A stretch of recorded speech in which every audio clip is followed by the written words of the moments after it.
Ya Allah, bantulah kami ya Allah akan berdakwakan agamamu ya Allah. Amin. Ya Allah, jadikan kami asbab hidayah ya Allah. Ya Allah, bukakanlah pintu hidayahmu untuk orang-orang yang akan kami datangi ya Allah. Amin, amin ya rabbal alamin.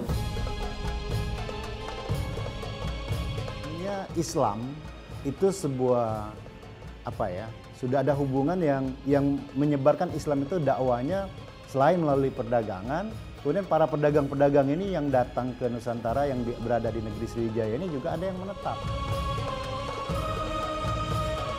Mengenai Islam di Palembang ini bisa kita lihat mulai dari Masjid Agung yang dibuat oleh Sultan Mahmud Badarudin pertama. Bagaimana perkembangan Islam di negeri Sriwijaya yang sekarang kita kenal dengan kota Palembang. Bahasa ibu kita, tulisan ibu sehari-hari yang menggunakan Arab Melayu mulai digantikan dengan tulisan Latin.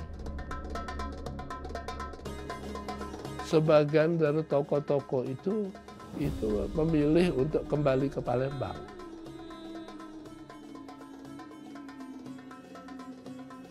Paling populer bagi masyarakat Sunan Abdurrahman. Makamnya ada di belakang kita. Hasil mengubah para miswara yang semula beragama bukan Muslim menjadi Muslim.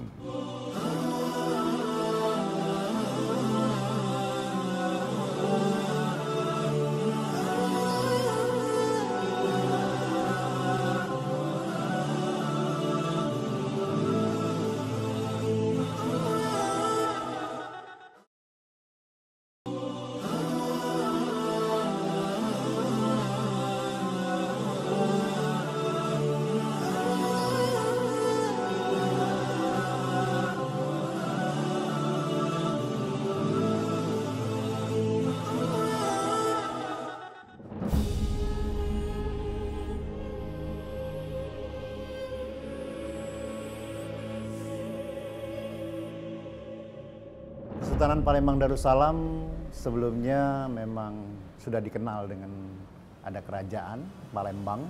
Bahkan jauh sebelumnya dikenal juga ada kerajaan Sriwijaya. Jadi kita mengulas tentang bagaimana perkembangan Islam di negeri Sriwijaya yang sekarang kita kenal dengan kota Palembang. Wilayah di negeri Palembang ini bisa menghadirkan figur-figur yang membuat orang yang bukan Muslim menjadi Muslim. Dan itu yang paling tercatat itu adalah tokoh yang bernama Demang Lebar Daun. Demang Lebar Daun awal mungkin itu yang mengislamkan para Meswara, tetapi sesudah itu masih ada Demang Lebar Daun yang lain yang keturunannya. Di tiap generasi ada satu Demang Lebar Daun, dan itu terus melibatkan diri dalam upaya Islamisasi di negeri Palembang. Assalamualaikum. Masya Allah, alhamdulillah sudah jumpa ini. Boleh tahu nama siapa nama? Namanya Aden Pak Kiai. Aden? Epan. Epan, alhamdulillah Mas Aden, Mas Epan. Jadi kita dijumpakan oleh Allah Subhanahu wa taala. Ini bukan perkara kebetulan, tetapi ini adalah kehendak Allah Subhanahu wa taala. Jadi setiap muslim adalah bersaudara. Innamal mu'minuna ihwa. Sesungguhnya muslim itu bersaudara. Kata Nabi SAW, apabila jauh kamu itu saling doa mendoakan, dekat seperti saling silaturahmi. Ada hal yang lebih penting lagi kata Nabi SAW, berwasiat bahwa dunia ini sementara, akhirat selama-lamanya. Bagaimana kita akan kembali kepada Allah Subhanahu wa taala membawa iman dan amal soleh kita. Jadi bagaimana setiap kita akan kembali kepada Allah Subhanahu wa taala. Tidak akan ditanya harta kita, jabatan kita, tidak akan ditanya, tapi akan ditanya adalah iman dan amal soleh kita. Siapa Tuhan kita, siapa Nabi kita. Inilah yang akan ditanyakan oleh Allah Subhanahu wa taala, yang akan jadi bekal kita bersama-sama untuk menghadap kepada Allah Subhanahu wa taala. Dalam kesempatan ini kita mengajak Mas Aden dan Mas untuk sekalian untuk sama-sama kita memakmurkan rumahnya Allah Subhanahu wa taala.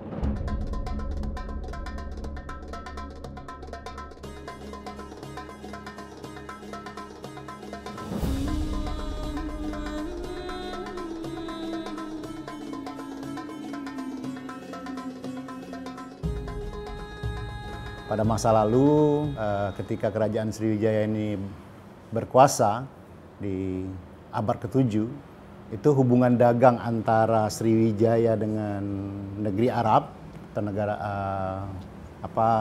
negara-negara Arab dan para pedagang Arab itu sudah sangat erat ya, artinya sudah terjalin dengan baik. Nah, para pedagang-pedagang ini banyak yang datang ke Nusantara, salah satunya adalah wilayah kerajaan Sriwijaya. Dalam beberapa catatan disebutkan bahwa ketika zaman kekhalifahan pada masa dinasti Umayyah dan juga pada masa dinasti Abbasiyah, itu hubungan dagang itu makin mesra, makin bagus, sehingga tidak hanya pedagang, artinya tidak hanya para pedagang saja yang datang ke Nusantara dan ke negeri Sriwijaya, tapi juga sudah mulai menjalin hubungan keagamaan, di mana Raja Sriwijaya pun pada saat raja terakhirnya nanti tercatat itu meminta secara khusus kepada kalau mereka menyebutnya pendeta, tapi kalau bahasa kita adalah para ulama untuk datang secara intens ke negeri Sriwijaya.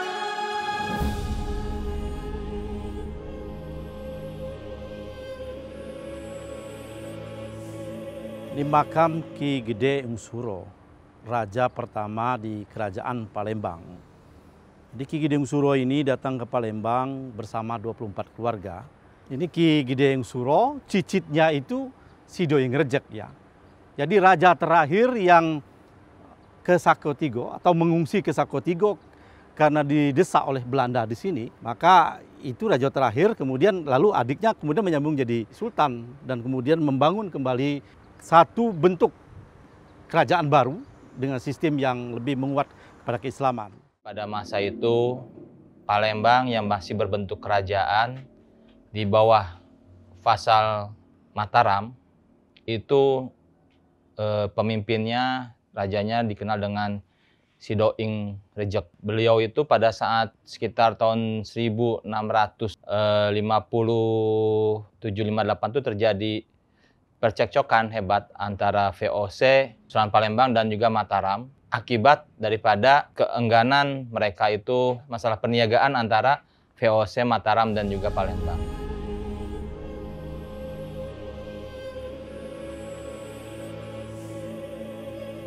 Ketika Sriwijaya ini makin lama makin berakhir, hingga abad ke-13, ya Islam makin menguat perkembangannya ini.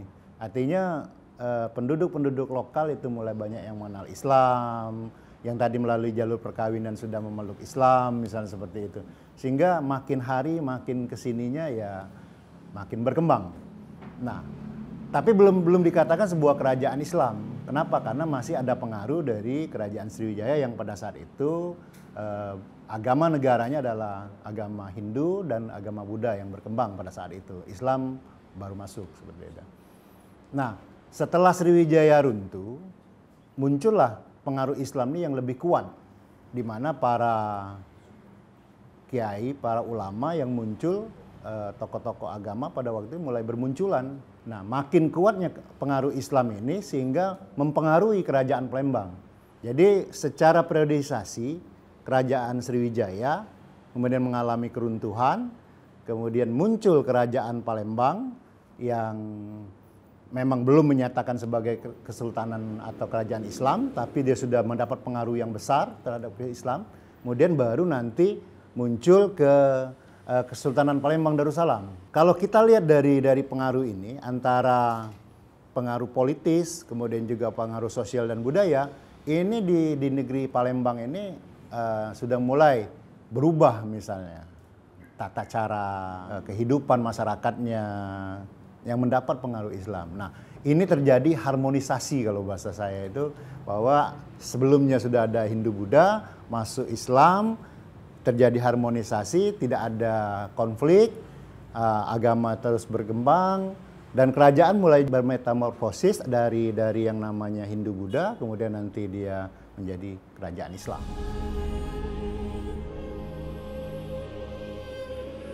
Pada tahun 1659, Benteng Kutogawang diserang oleh Van der Lijn, yaitu orang VOC, Sehingga penguasa terakhir, raja terakhir itu si Doing Rejek itu berlari ke Sakotiga. Dan di Palembang sini akhirnya adiknya dia yaitu Suhunan Abdurrahman ini atau Kemas Hindi itu menggantikan dia menjadi pemimpin dan juga dia menjadi raja terakhir di Kesultanan Palembang.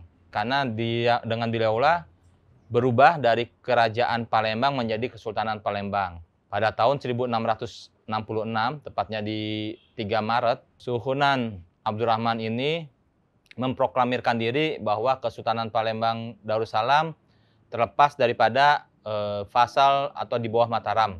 Sehingga mulailah nilai-nilai Islam dengan penyebutan sultan itu muncul di Sumatera Selatan, di Palembang Darussalam. Jadi pada masa dahulu tidak ada namanya Sumatera bagian selatan, adanya adalah Palembang Darussalam yang terdiri daripada Batanghari 9. Mulai dari Bangka Hulu yang sekarang jadi Bengkulu, sampai dengan Bangka Belitung, sebagian Jambi, sebagian Lampung.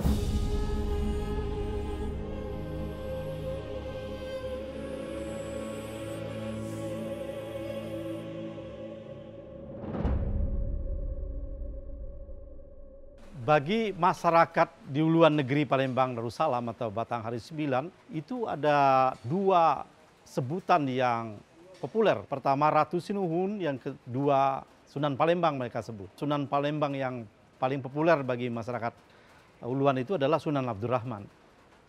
Makamnya ada di belakang kita, diapit oleh makam imam atau gurunya Mustafa Ali Idrus dan makam Permaisuri. Inilah ciri dari makam-makam dari Sultan-Sultan Palembang atau Raja Palembang. Selalu ada di dampingnya itu adalah makam ulama atau makam gurunya. Dan itu menunjukkan bahwa Raja Palembang mulai dari raja-raja terdahulu sampai ke masa kesultanan itu menunjukkan kecirian tentang taatnya mereka terhadap ulama. Jadi mereka itu memang memuliakan ulama. Sekaligus juga biasanya sunan atau sultan itu juga sekaligus umarah, ya. Orang mengenal Sunan Abdurrahman itu adalah orang yang taat. Dia pendiri Kesultanan Palembang Darussalam dan kemudian dia juga meletakkan peradaban keislaman yang kuat di Kesultanan Palembang Darussalam. Kita mengenal ada satu moto Palembang Darussalam, adat dipangku, syariat dijunjung. Itu adalah moto yang dipakai dalam Kesultanan Palembang Darussalam dan terus-menerus menjadi dasar atau pandangan hidup dari masyarakat Palembang Darussalam.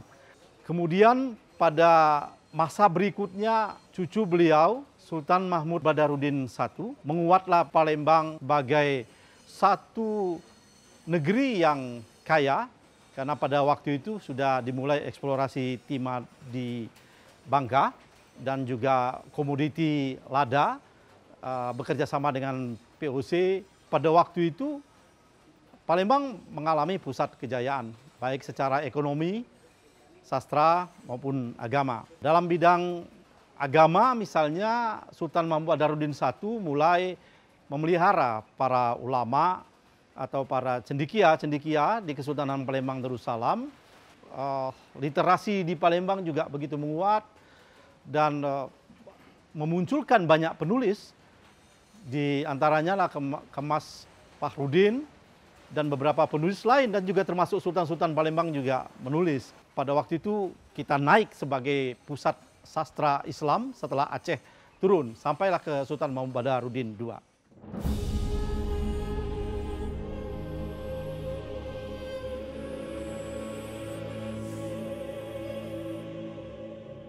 Kesultanan Palembang Darussalam itu memiliki ikatan dengan masyarakat sekitarnya yang kita kenal dengan Piagam Ratu Sinuhun yang terkenal dengan Undang-Undang Simbur Cahaya. Jadi setiap daerah-daerah di Kesultanan Palembang Darussalam ini menganut aturan Simbur Cahaya yang berlaku di Uluan. Nah, bagaimana dengan Kota Palembang? Kota Palembang sendiri pada saat itu menganut syariat Islam. Syariat Islam sudah mulai dipatenkan di dalam Kesultanan, sehingga di sini ada juga yang namanya Pangeran Penghulu Nato Agama. Nah, Pangeran Penghulu Nato Agama inilah kemudian yang akan mengatur masalah perselisihan-perselisihan yang ada di Palembang Darussalam. Jadi disitulah mulai kita lihat bahwa nilai keislaman sudah diterapkan, dan bila tidak bisa diselesaikan oleh Pangeran Penghulu Nato Agama ini, kemudian akan diserahkan kepada Sultan untuk bagaimana kebijakan Sultan penyelesaian atas permasalahan tersebut.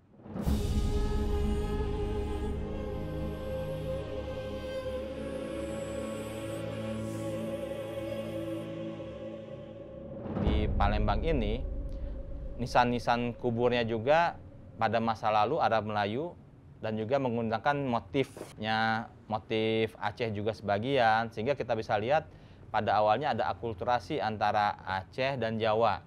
Kalau nisan yang akulturasi dari Jawa biasanya seperti tinggi seperti itu, kalau dari Aceh agak bulat tengah-tengahnya itu. Jadi kita memadukan modifikasi, dan juga salah satu kesenian Islam yang kita lihat bahwa di Palembang ini ukiran dan lukisan yang ada tidak pernah menyerupai benda-benda bernyawa. Jangankan binatang atau hewan, bunga pun dibuat dengan bunga yang tidak ada atau bunga imajiner. Bunga-bunga yang dibuat sebagai sebagai lukisan ataupun sebagai ukiran-ukiran yang ada di kita ini bukanlah bunga-bunga asli yang mirip, tapi emang imajiner, dimiripkan dan sedikit dimodifikasi. Bisa dilihat juga nanti ada di baju Sultan juga, ada juga motif-motif bunga. Salah satu baju Sultan yang dimiliki oleh Sultan SMB 2, itu motifnya juga bukan motif hidup, makhluk hidup yang ada.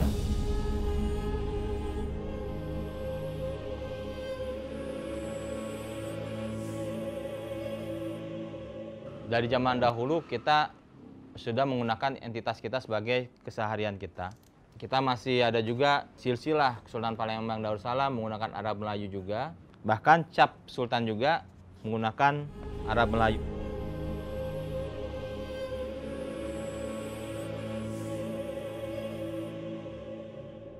Kalau kita lihat dari pengaruh ini, antara pengaruh politis, kemudian juga pengaruh sosial dan budaya, ini di negeri Palembang ini sudah mulai berubah, misalnya tata cara, mulai kemudian kehidupan masyarakatnya yang mendapat pengaruh Islam. Nah,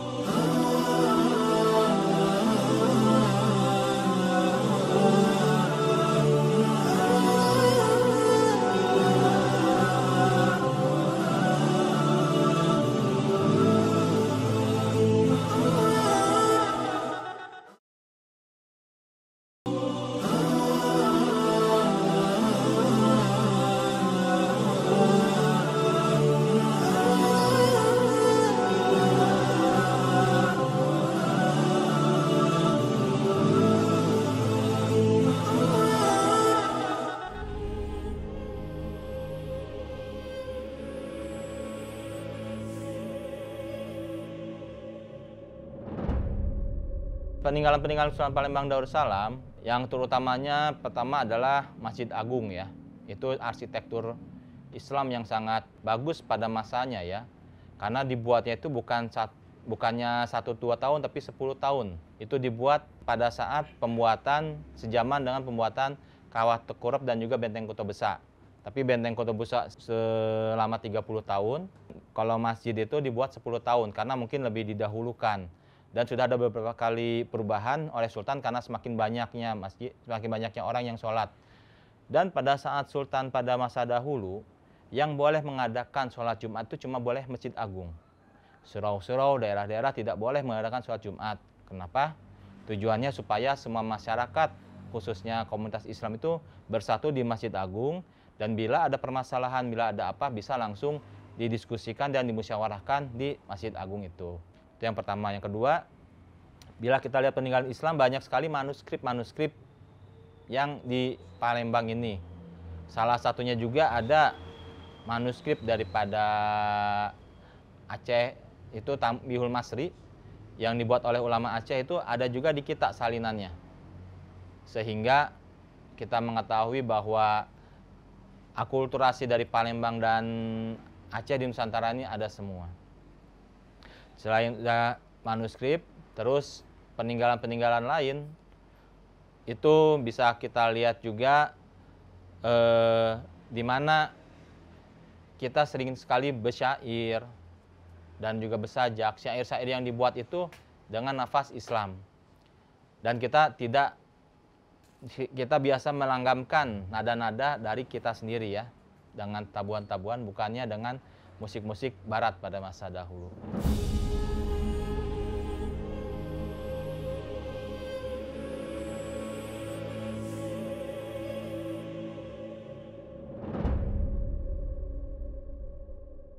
Jadi nilai-nilai keislaman kita ini sudah sampai sebegitunya sehingga potret aja tidak boleh ada. Sehingga kita ketahui satu ya, bahwa SMB 2 itu tidak ada fotonya. Sultan Palembang itu tidak ada fotonya, tapi karena kepentingan untuk pahlawan nasional, makanya dibentuklah tim untuk membuat sayembara foto yang kira-kira sebagai bagaimana rupa SMB 2.